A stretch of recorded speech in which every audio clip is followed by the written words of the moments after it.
All right, hello everyone. My name is Andre Ash, digital anchor for the Michigan Chronicle and your moderator for today's event. On behalf of the American Heart Association of Southeastern Michigan, I would like to thank you for joining us for today. For a vaping education event focused on the health of Michigan children and achieving tobacco-free schools. A big thank you to our national sponsor, CVS, for their tobacco-free schools initiative.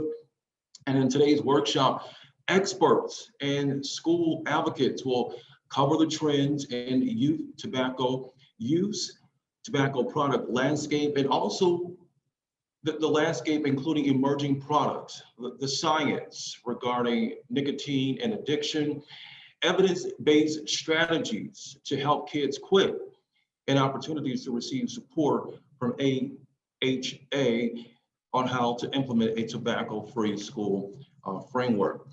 Also, while you are viewing today's web conference, please feel free to share your thoughts, comments, and questions in our chat. Thank you again for joining us today. And now let's take a look at the video now from the American Heart Association.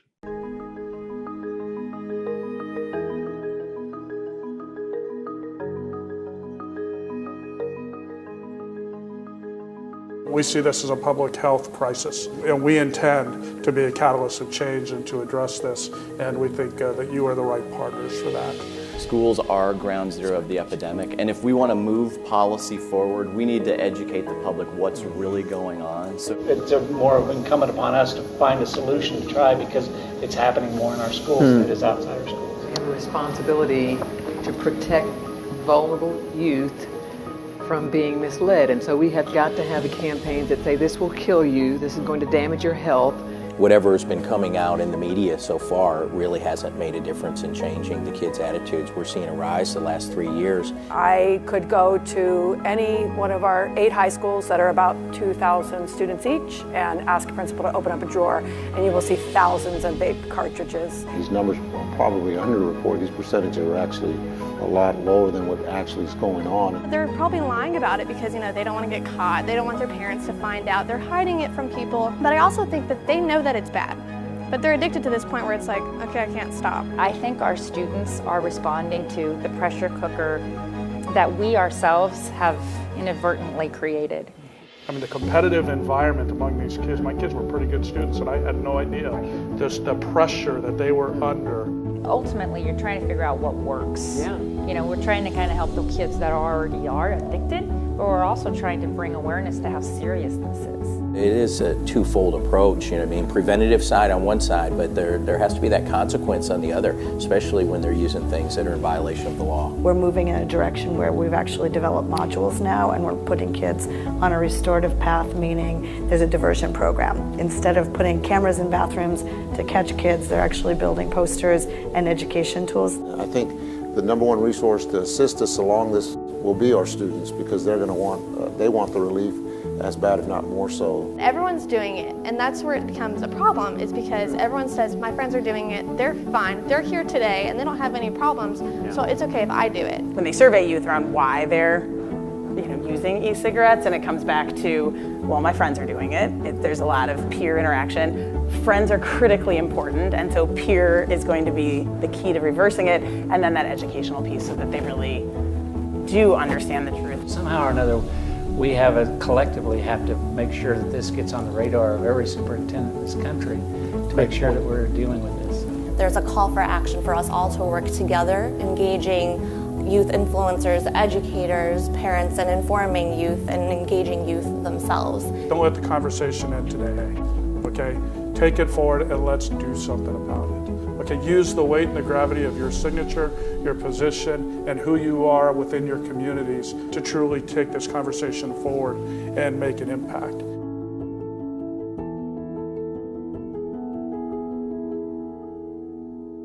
But now I would like to introduce Dr. Jeff Willett. He is the Vice President with the American Heart Association, where he has the AHA's Tobacco In-Game Strategy. Welcome, Jeff. It's great to talk with you. Hi, everybody. I'm Jeff Willett, a Vice President for Advocacy with the American Heart Association, and I'm going to talk to you today about trends and emerging threats in youth tobacco use. So first, it's important to recognize how much progress we've made in reducing youth cigarette smoking. If we go back to 1997, the peak of the Joe Camel era, 1 in 4 high school students smoked cigarettes. We worked hard for over 2 decades, and in 2020, only 1 in 20 high school students smoked cigarettes. That's a tremendous public health achievement, going from 1 in 4 to 1 in 20. But unfortunately, recently we've seen a tremendous increase in youth tobacco use through the form of e-cigarettes. And in 2020, 1 in 5 high school students used e-cigarettes. A primary reason why young people start using e-cigarettes and continue to use e-cigarettes is the presence of flavored e-liquids, youth-appealing flavors that really dominate the marketplace. We know that the vast majority of young people who first try an e-cigarette try with a flavored product, and we know the vast majority of students and young people who continue to use e-cigarettes are using e-liquids. So removing these youth-appealing flavored products from the market is critical to public health. When we think about kind of the recent history with e-cigarettes, we can better understand how we got to the point today. In 2013, the major tobacco companies introduced their versions of the electronic cigarette, and they did so in largely an unregulated environment. The FDA did not have authority at the time to regulate e-cigarettes, and many of our states and communities didn't regulate the sale of e-cigarettes. In 2015, Juul was introduced, and Juul had a very sleek, sophisticated design. It looked like a USB drive. It could be used very discreetly. Juul was sold in a wide range of youth-appealing flavors, and those liquids, the Juul liquids, had very high nicotine content. And it was really in 2015 that we started to see a tremendous acceleration in youth e-cigarette use. In 2016, the FDA was granted the authority to regulate e-cigarettes, and it's taking them some time, to regulate them in a way that really protects kids. We saw in 2019 the outbreak of EVALI, the serious lung injury that was associated with vaping. And I think EVALI and the concern around the vaping-related lung injuries certainly contributed to increased awareness of the potential harms of e-cigarettes, and I think also contributed to some reduction that we've seen in youth e-cigarette use. And then in 2020, a couple major policy changes occurred. First, the age to purchase tobacco products, including e-cigarettes, was increased to 21 at the federal level. And then the FDA acted to remove certain flavored e-liquids from the market. So if you had a product that sold e-liquids in a pod or a cartridge system, kind of a refillable pod or cartridge, those products could no longer contain the flavored youth-appealing liquids. But if it was a disposable system, one-time use disposable system, or a tank system that you poured liquid in, refilled it with, a liquid that you purchased, those were exempt from the federal regulation. So we continue to see disposables and refillable systems selling the flavored e-liquids. So the fight against big tobacco is constantly changing. We focused on cigarettes, passed a lot of policies, laws, regulations that contributed to a significant reduction in youth cigarette use. We have to be vigilant with regard to the new products that the tobacco industry is introducing, and we need to address the loopholes that big tobacco successfully identifies to continue selling their products and addicting new generations. So today, we're really concerned about flavored tobacco products. We're really concerned about menthol cigarettes, and we're really concerned about the youth-appealing flavors that are available in disposable systems like Puff Bar, and refillable systems like Sorin. And again, the tobacco companies look for loopholes in any regulation. So just fairly recently, Puff Bar, which is a disposable e-cigarette, it looks almost identical to a Juul, but it is designed for one-time use. Puff Bar announced that it is now using synthetic nicotine, and so it believes that it should be exempt from some of the federal, state, and local laws regarding e-cigarettes and other tobacco products. We have to constantly be vigilant. We have to constantly monitor what the tobacco industry is doing, and we have to ensure that we have the policy protections in place, especially for young people who should not be using these products under any circumstances. So with current trends or recent trends in youth tobacco use, we have seen a reduction between 2019 and 2020 with regard to the overall use of tobacco products among high school and middle school students, reductions in the use of e-cigarettes among both high school and middle school students, and a reduction in the use of combustible products. But we're still at a point where far too many young people are using tobacco products. Again, 1 out of every 5 high school students is using e-cigarettes. So again, the reductions that we saw between 2019 and 2020 are likely the result of EVALI, the serious lung injury, likely related to the increase in the age to purchase tobacco products, and likely related to the removal of some flavored e-liquids from the marketplace. But again, we have seen the tobacco companies work to respond to that situation. So just to summarize what we see with teens and vaping, e-cigarettes are the most commonly used tobacco product among youth. 3.6 million youth across the United States are using e-cigarettes. And fruit, mint, menthol are the top flavors that we see young people using in terms of vaping. So again, those youth appealing flavors, even though there has been some action to remove them from the market, youth are still primarily using those flavored liquids. And disposable e-cigarettes are emerging as a primary threat. We saw a 1,000% increase in the use of disposable e-cigarettes by high school students and a 500% increase in the use of disposable e-cigarettes by middle school students in the past year.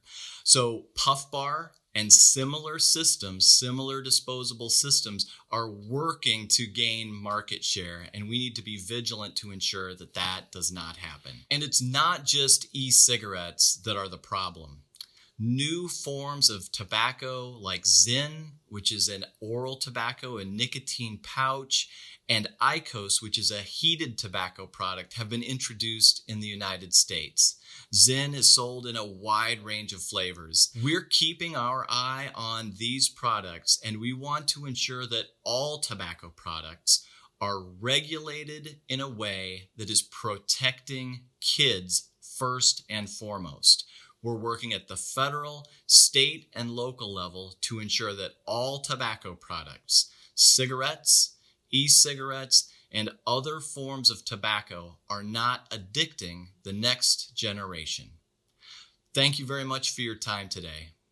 The next part of our conversation and talk about the emerging threats to youth tobacco use. Joining us right now, and thank you, Jeff, for the informative presentation. Next, we have Amanda Holm, Project Manager for Henry Ford Health System's Tobacco Treatment Service and the current chair of the Michigan Health Alliance for Tobacco Treatment. Amanda, thanks for joining us. Hi there. Thanks for having me. Are we bringing back the slideshow in a second here so I can follow along with that? I want to make sure I don't get ahead of us here. There we go.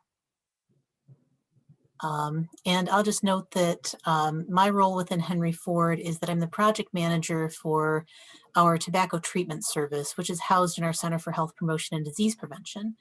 And in addition to my professional background and credentials, I am a mom of 3 teens and a kindergartner, so you can imagine that I take a pretty keen interest in keeping them healthy. Before the pandemic, they also were my eyes and ears for what's happening in schools around these topics. And they really confirmed for me that epidemic was the right word to use when it comes to youth vaping. They found it to be very prevalent. So if we go to the next slide, we see here in Michigan, about 18 to 19% of adults in Michigan smoked cigarettes as of 2019 data, as did over 27% of adults in the city of Detroit. As of 2019, about 4.5% of Michigan high school students smoked cigarettes. This represents a really significant decline in cigarette smoking specifically. That's down from a rate of about 10% or a little above that in 2017. And cigarette smoking is even less frequent among Detroit youth. But as cigarette smoking declines among young people, vaping has really risen tremendously. As noted in the previous part of the presentation, over 20% of Michigan youth used electronic nicotine delivery devices as of 2019. Even in Detroit, where all tobacco use rates among youth are notably lower than the rest of the state, the use of electronic vapor products had already begun to outpace use of traditional cigarettes by 2017, and that trend has only accelerated in recent years. So if we go to the next slide, 2020, of course, was a little different than previous years in a whole bunch of ways. So this slide features data from the National Youth Tobacco Survey in 2020. And so we do have a little bit of good news that vaping dropped by a notable amount in 2020, though it is still too prevalent. We still have millions of young people trying out and becoming regular users of electronic nicotine products. Almost 40% of current users used e-cigarettes and other vaping devices frequently, and over 20% use them daily. So we have a large chunk of young people who are, quite addicted to these products. Of course, the vast majority of young people use flavored e-cigarettes. And honestly, each time I look at this slide, I'm surprised the numbers are this low. I would have predicted that almost all youth would be using flavored e-cigarette products, given how almost all youth begin tobacco use of any kind with flavored products. And oftentimes when it comes to cigarettes, they're usually menthol products. And then when it comes to vaping, it's this whole variety of products, kind of a cornucopia of different candy and fruit types of flavors. So at the same time, we have seen this drop during the pandemic year. And so part of the question becomes, what caused this change in the use of electronic nicotine devices in this year? Was this just because lockdown policies and virtual learning took away young people's opportunities to buy and use vaping products? Was it the FDA's efforts to educate youth about the dangers of tobacco, their work to curb youth access to these products and curtail their marketing? Did that have an effect on the rates of use among young people? We certainly know that the products will keep mutating and evolving. We know the manufacturers want to keep making money. So this is a really constantly changing field. And it's really up to us to keep ahead of their efforts so that our teens can break free of nicotine addiction and stay tobacco free from all of these things. So we really need to be thinking ahead to what will happen when schools reopen. What are we looking at as far as the policies that we can have in place, the awareness we can have that this could really, we could really see an uptick in this this type of activity, which we don't want to. We want that healthy school atmosphere to kind of extend, through being safe from COVID and as well as being safe from nicotine and tobacco. So we do have a variety of treatment resources, if we go to the next slide, that are available from a number of reputable sources at this point. The Michigan Department of Health and Human Services has a program called My Life, My Quit that is available at the website listed on the slide there, or anyone wanting to join that program or refer someone to it can call 1-800-QUIT-NOW to reach that. There is a program from the Truth Initiative, which is a sort of like an AI texting program, like a chatbot kind of thing. If someone who wants to quit texts Ditch Jewel to 88709, they can get connected with that program as well. And then there are a couple of federal programs sponsored by the Department of Health and Human Services, the NIH, the National Cancer Institute. The smoke-free text program is kind of specific to cigarettes. So if you know a teen who's struggling with traditional, combustible cigarettes, they can text quit to 47878. There are lots of other resources on smokefree.gov as well. If you go to that website and click on the Smoke-Free Teen tab, you can see all the different programs that they have available, and they have a Quit Start mobile app that is available on the Apple Store and Google Play, so that we know that it appeals to teens to use these interventions that are convenient for them, that are somewhat discreet, so it's not that they're being seen going into the teen quit smoking group or having to talk to an adult for a long period of time about this really sensitive topic. As far as what we're doing at Henry Ford, we are, our program for adults is a much more quit line-like service where it does involve a fair amount of talking on the phone. Last year, we launched a tobacco treatment service for teens, and that what's involved in that is we contact patients age 14 to 17 who are referred to us either by their healthcare provider. They could be referred by a coach or a teacher or a parent, or by themselves. If they, happened across our information, they could be referred to the program. And what we do is, during the course of one phone call, we do sort of a quick assessment and triage, and we get them connected to these reputable programs that are available, sort of on the statewide or national level, and just try to, get them connected with the resource that might really be tailored for their needs. And so that's kind of a quick, index of some of the resources that are out there that are among the most evidence-based and the most, systematized and supportive, and, available to teens, at whatever point they're at as far as wanting to quit any form of tobacco or nicotine. And so that's what I have for you as far as resources, and I'm happy to turn the presentation back to our friends at the Heart Association. It's interesting because, there's peer pressure, there are, social gatherings amongst teens that influence their behavior to get it, to get addicted to tobacco and e-cigarettes or whatnot. But it's good to know that there are resources available for treatment. So thank you so much, Amanda, for that wealth of information.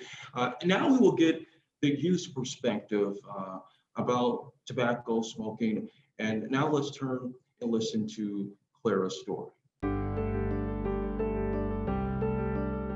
I'm Claire, I'm 16, I'm a junior. Well, I started vaping when I was probably in 8th or 9th grade. It started through sports, honestly, just people on my team, like that was who I was with most of my time. I didn't like it at first, it hurt, I coughed, I was like, this is icky. I think we need to deal with mental health and the reason why people are using. Personally, for me, vaping was a way to have something else like use to cope with my mental health, to cope with my depression, to cope with my anxiety. I would go through 3 pods a day, which would be, like my pods held about like 2 milliliters. And so 2 milliliters of juice, if you look it up, is equivalent to like a pack of cigarettes worth of nicotine. And so technically I was inhaling 3 packs worth of nicotine. I got so scared, but I was too scared to tell anyone that this was happening to me because I knew I was gonna get in trouble. I hated it, and yet the addiction was so strong that I kept using. And my parents, they did not have the reaction I thought. My mom was like she sat me down and I talked to my mom and my dad for like a solid 2 hours. Life is not easy, school's not easy, friendships are not easy, but you need to make it through this hard part in your life so that you can have your future, and addictive chemicals aren't gonna help you get there. It's not gonna get you to where you wanna be.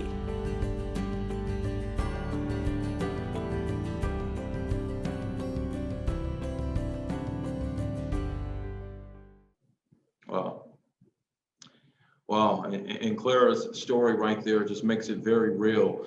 Right now, we will hear from Superintendent Jeremy Lyon. He is a retired school superintendent, rather, and a current American Heart Association volunteer.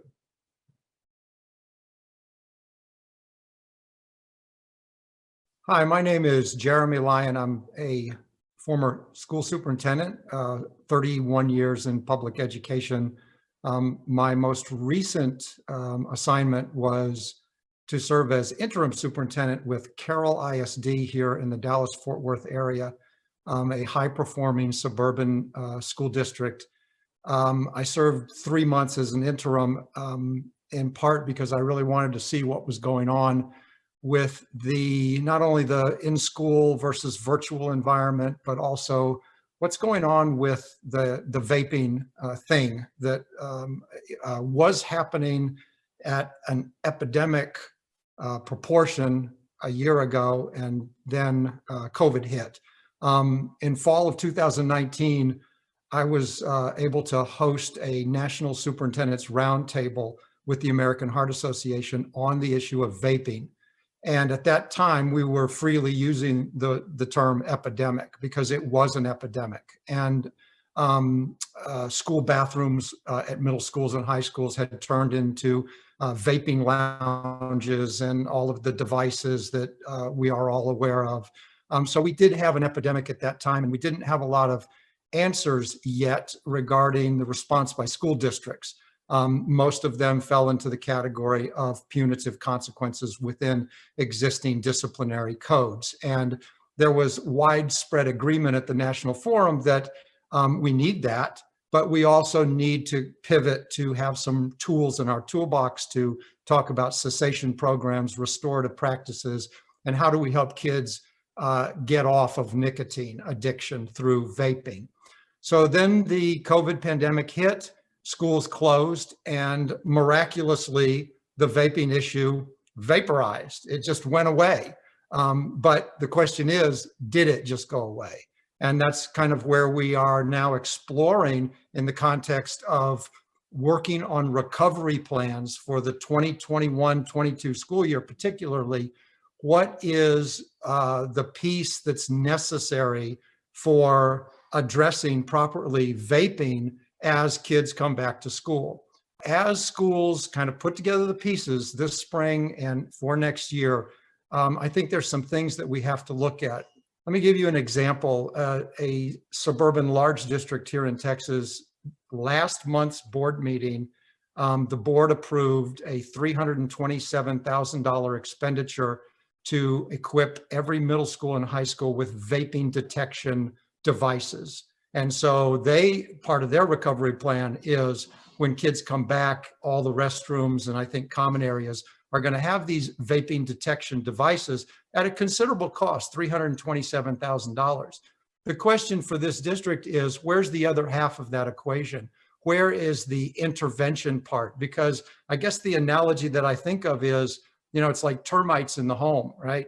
If you have great termite detection, yet you never address the root cause of where the termites live, where that epicenter of where they're coming from is, you can detect all day, but you're not really doing anything to ultimately eradicate and reduce the problem. So in the case of this district that has spent $327,000 on vaping detection, great, good for them, but I'm assuming that there's a strong recovery piece in place that goes down the road of talking about policy, revamping policies to help students get off of the nicotine addiction, to provide pathways, and really not just for students, but maybe for staff as well, to beat the nicotine addiction.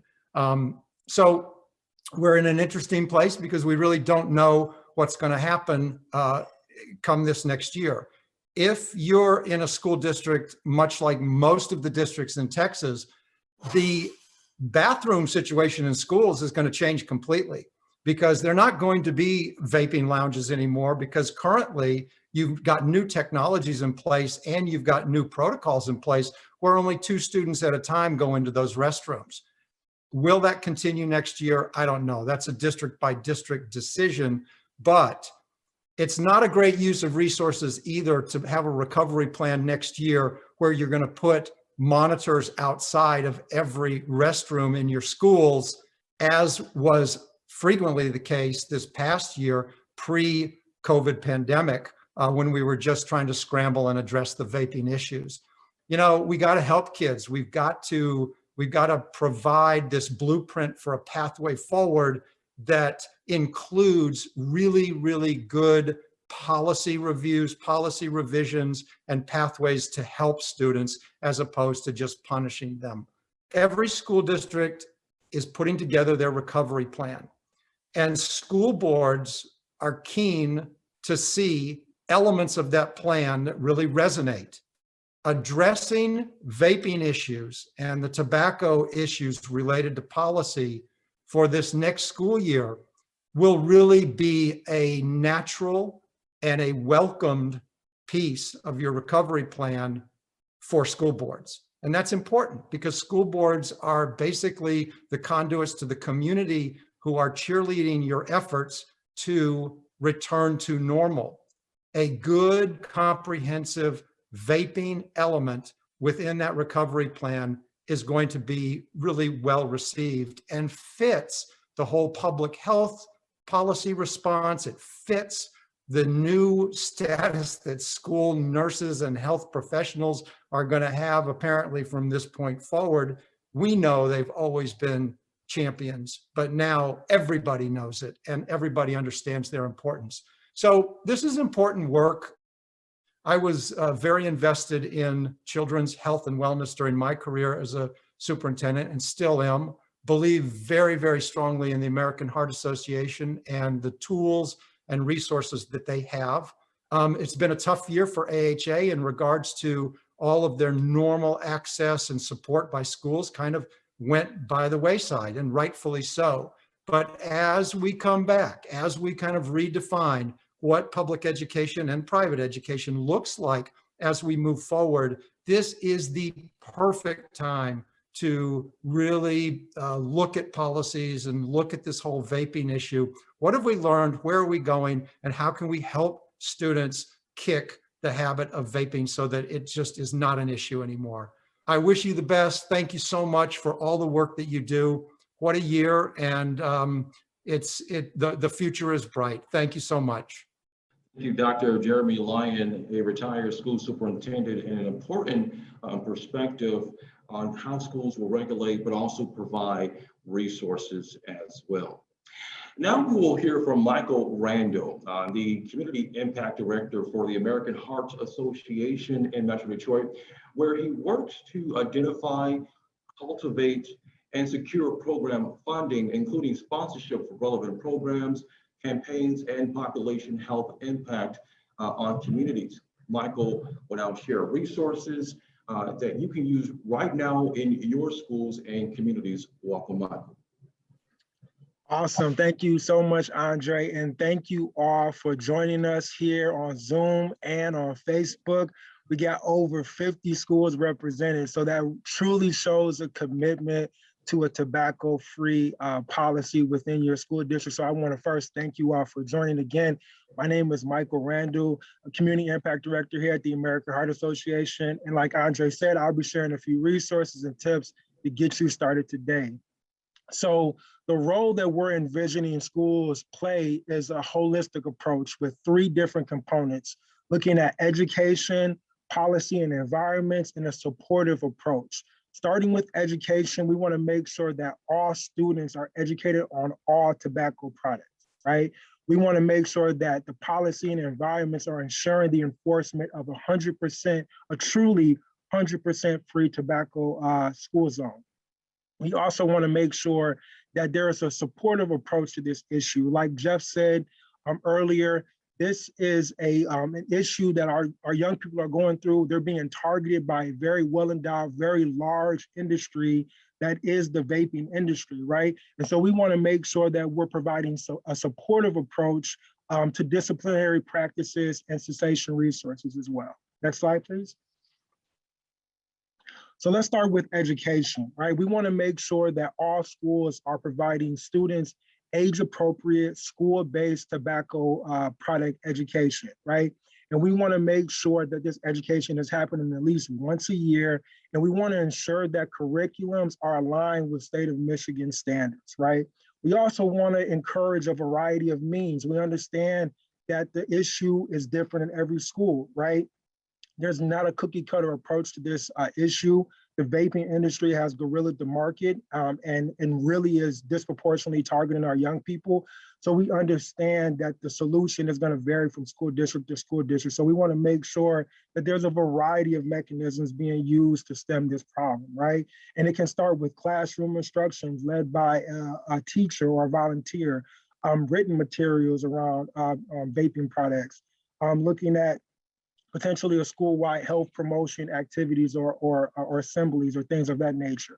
But again, we're looking forward to having conversations with you all to figure out an approach and a solution that's right for your student population, right? And we also want to make sure that curriculums are not used that are developed or funded by the tobacco industry, right? And for obvious reasons, right? If they're creating a product that's poisoning me or poisoning young people, you can keep your curriculum, no thank you. Right? Next slide, please. So when you look at policies and the environment that will create a truly tobacco-free school zone, we want to make sure that there's reviewing, updating, and enforcement, again, of 100% tobacco-free policy. So what does that look like then? So that looks like ensuring policies apply to all products, right?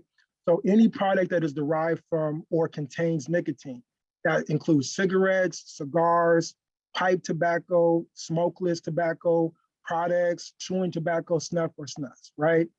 We also want to make sure that it includes all electronic smoking devices and substances in the devices, right? And this is very important, whether or not those products contain nicotine, right? An all-encompassing approach for all tobacco products, no matter the fact if they use nicotine or not. And we also want to make sure that these policies in terms of products include components and accessories used in the consumption of tobacco, like lighters, filters, rolling papers, pipes, and et cetera, right? So a very holistic policy that encompasses all tobacco products, irregardless if it uses nicotine or not, and making sure that we're getting the ancillary products that go along with smoking as well. Next slide. So what are some other policy essentials, right? So what we want to make sure that these policies include, we want to make sure that it includes the prohibition of any use of tobacco product by students, staff, and visitors, right? So anyone on the school campus, prohibition of tobacco products at all times, right? We want to make sure that it prohibits the possession by students. We want to make sure that it applies at all times on all district property, including vehicles like school buses and other school property. We want to make sure that it also covers all district-sponsored events, including field trips, right? So we want to make sure that this policy is on and off campus at all time. When you're on school time, these policies are being enforced, right? And again, we want to make sure that we're providing a progressive, a supportive approach for disciplinary actions when students are caught with vape products or caught vaping, right? Again, our students, our young people are being victimized by this market, right? And we'll get into punitive measures a couple more slides in the future, but I really want to drive this point that our students are being victimized. And so a punitive measure has been shown to not be effective. But at the same time, they're being disproportionately targeted by industry that's very, very powerful. So we want to make sure we're keeping that in mind and leading with supportive measures if students are dealing with addiction. Next slide. So when we say adopting a supportive strategy for student violations, like what does that really mean in action, right? So we were looking for opportunities that policies could implement more supportive strategies. And these are some areas that we came up with. We really are looking for policies to notify parents and caregivers if a student is caught vaping or with a vape product or other tobacco products, notify in a timely manner. We want to make sure that there's collaborative conversations between the student and the staff member, very collaborative, listening, and using restorative practices, right? We want to make sure that we're offering information to students about available tobacco education and cessation programs, right? We want to make sure that disciplinary meetings between the student, a parent, caregivers, and designated staff happen in a timely manner, but again, are very supportive, listening to students and figuring out opportunities for cessation, right? And we also want to really encourage an enrollment in alternative to suspension programs. And that could be a cessation program or other means that are going to be more counseling in nature to help kids that are dealing with vaping if they are indeed addicted, right? We really, really want to veer away from exclusionary practices such as suspension, expulsion, unless they are an absolute last resort, right? We also want to veer away from punitive measures such as taking away extracurricular activities or issuing fines. Amanda mentioned the health equity implications, right? If there's a student that is from a lower income area and they get a fine, more than likely that student isn't going to pay the fine, their parents are. And if they're low income, that could exacerbate and that could compound into other issues, right? So we want to really veer away from them punitive measures as much as possible. And we want to make sure that the involvement of resource officers and law enforcement and other disciplinary procedures don't happen. And I'll get into this on the next slide, but we found that these punitive measures do not help veer kids away from vaping, and they can also make matters worse in other areas. So we really want to discourage those practices and these policies as much as possible. Next slide. So let's talk about suspension and what that does to a student and what it doesn't do to get them off using tobacco products, right? So it's been proven that suspension increases the likelihood of negative educational outcomes, lowers their grades, lowers their test scores, and that can matriculate into lower graduation rates. And it can also lower the likelihood of kids enrolling into college, right? So suspension doesn't work.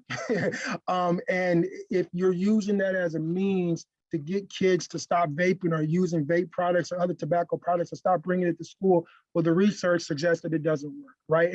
As a matter of fact, it compounds in other areas in the student's life, and it can make things worse in terms of their academic performance, right? So what are some of the benefits of more of a supportive strategy?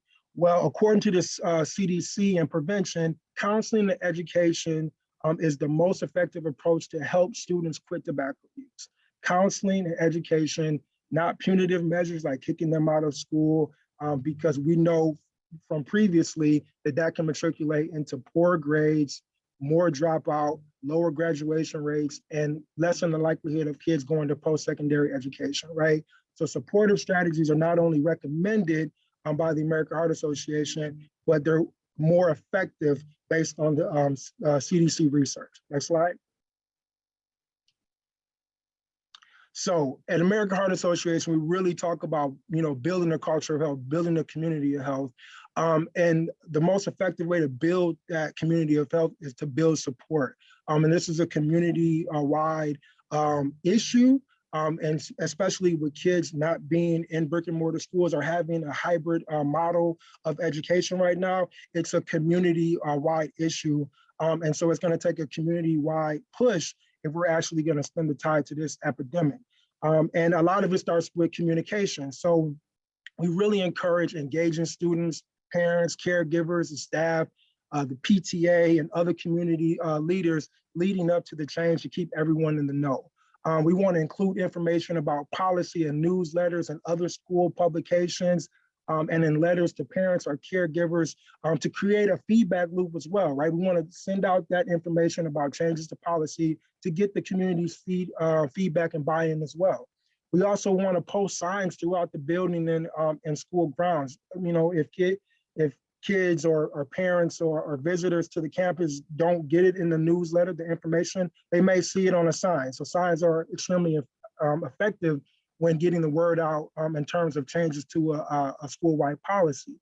And this one is very, very important. They're all important, but this is very important. Consistently enforcing the policy, not only with students, but with all staff and visitors, right? Again, our kids are being victimized and they're looking to us to be an example, right? So they're looking to us to be an example in terms of consistency. So this these tobacco-free policies and everything that we're recommending, we're really hoping that it's perpetual, and that those opportunities to make it perpetual start with consistency, right? And then we also really advocate for the continued review and periodic changes. I mentioned, and Jeff mentioned as well, a litany of new products, right? And we'll probably do a presentation, 2-3 months from now, and that list would have grown, right?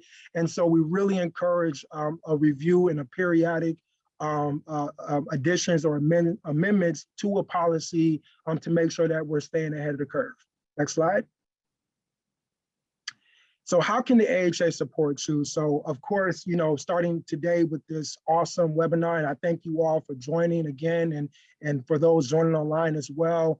But we're here to support you. Myself, Mitzi Cardona, Christian Hurley, our executive director, Amanda, she's a part of the family as well. We are all here to support you. Jeff Willett, we are your local contacts, and we are here to support you with your policy. And we have a ton of resources as well. We have student education resources, parent caregiver resources, school staff resources, tobacco-free campus signage. I mentioned that on the previous slide.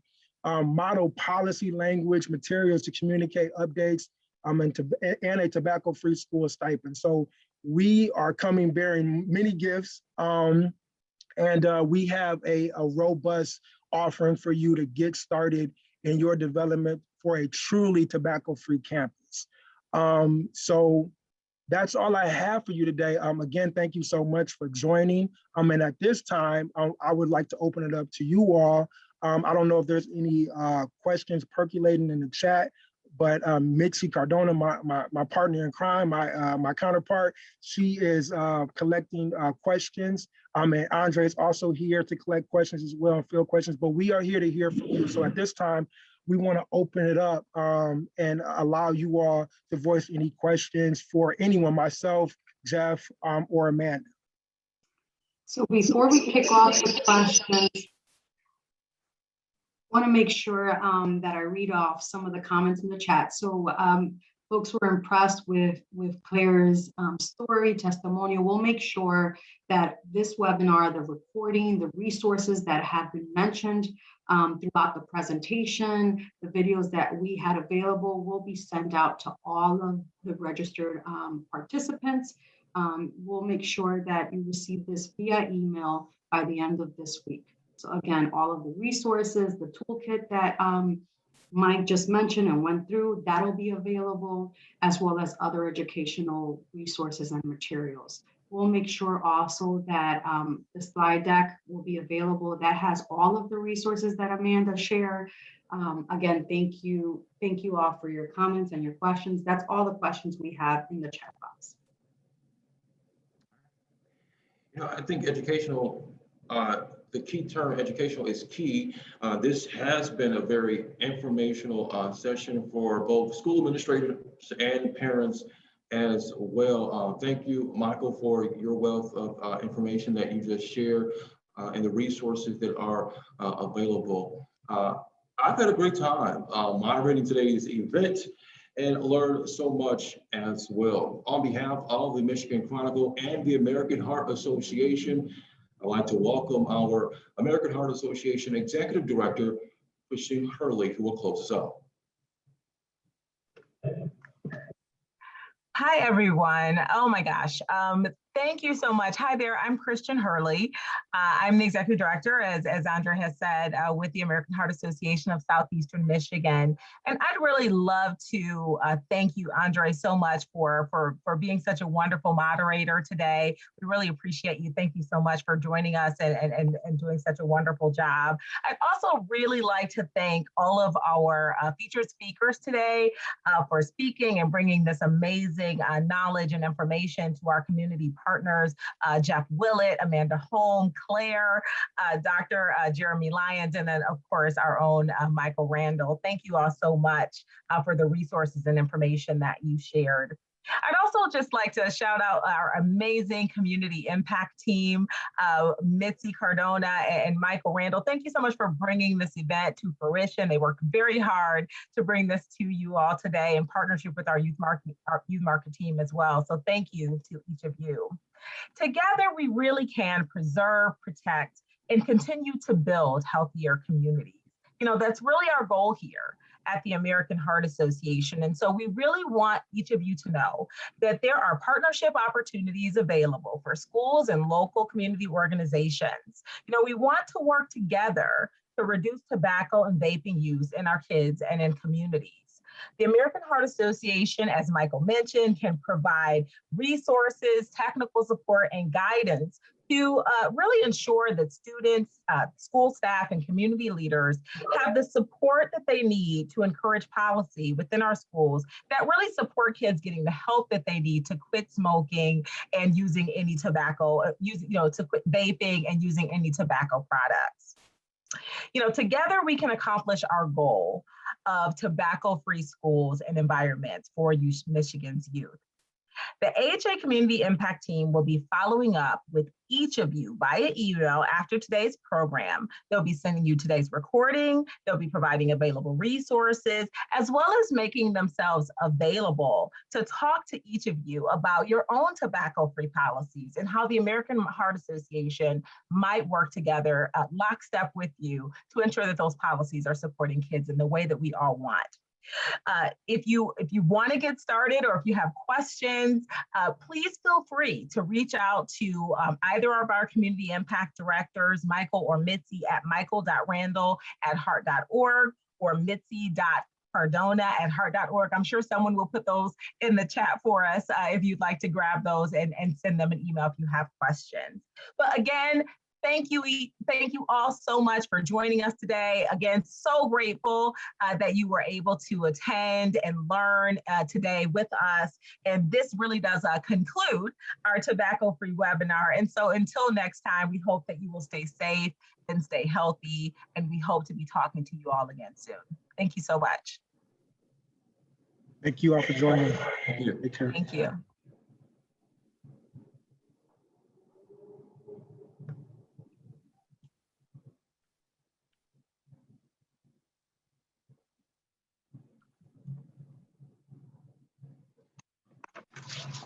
Thank you.